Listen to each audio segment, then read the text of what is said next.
नमस्कार मित्रों, आपके अपने YouTube चैनल में आपका स्वागत है। आज की जो कहानी है ये बड़ी ज्ञानवर्धक है। इसका नाम है पाप की गठरी। पाप हर इंसान करता है। ऐसा इस संसार में कोई भी व्यक्ति नहीं है जो पाप नहीं करता हो। लेकिन पाप की गठरी किसके सर पे रखी जाती है? कौन है वो व्यक्ति जिसके सर पे पाप की गठरी रखी जाती है और वो संसार का सबसे बड़ा पापी होता है? आज की कहानी में आप इसको जानेंगे। आज की जो कहानी है बड़ी पावन और पवित्र कहानी है। ऐसा कहा जाता है कि इस कहानी को जो इंसान ध्यान लगाकर और मन से सुनता है उसके जीवन से समस्त प्रकार के पाप दोष नष्ट हो जाते हैं। उसके जीवन में चाहे उस व्यक्ति ने कितने भी पाप किए हों, कितने भी बुरे कर्म किए हों, उन सभी से उसको मुक्ति मिल जाती है और वो निर्दोष निरपापी हो जाता है। कहा जाता है कि जिस तरीके से गंगा में नहाने से पाप दोष नष्ट होते हैं, उसी तरीके से इस कहानी को ध्यान मग्न होकर सुनने से, चित्त मगन होकर सुनने से सभी पापों से मुक्ति मिल जाती है। जाने अनजाने में पाप हर व्यक्ति करता है। इस संसार में ऐसा कोई व्यक्ति नहीं है जो पाप नहीं करता हो।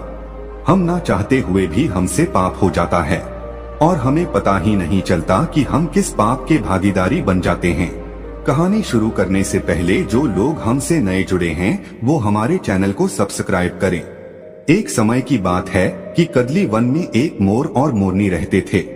उनका जीवन बड़ा सुखमयी था। दोनों पति पत्नी अपना जीवन सुखी गुजार रहे थे। उनके जीवन में कभी कोई संकट नहीं आया था। वो दोनों कभी ये जानते नहीं थे कि दुख होता क्या है, संकट होता क्या है, इस बारे में दोनों को भान भी नहीं था। उनका जीवन बड़ा सुखमयी था। लेकिन कहते हैं ना कि सुख के बाद हमेशा दुख आता है। कुछ ऐसा ही मोर मोरनी के साथ होने वाला है। एक दिन की बात है कि आसमान में काले काले बादल मंडराने लगते हैं और पूर्व दिशा से जोरदार तूफान उड़ता हुआ आता है। जोरदार बवंडर आता हुआ दिखाई देता है।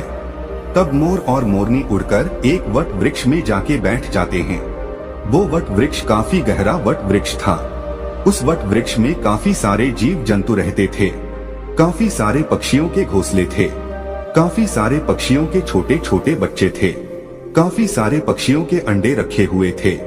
उस वट वृक्ष में मोर और मोरनी दोनों जाके बैठ जाते हैं और वट वृक्ष को अपने पैरों से मजबूत पकड़ लेते हैं। जब पूर्व दिशा से जोरदार बवंडर आता है तो वट वृक्ष को झकझोर के रख देता है।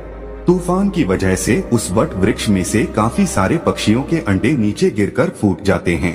उन काफी सारे पक्षियों के छोटे बच्चे घोंसले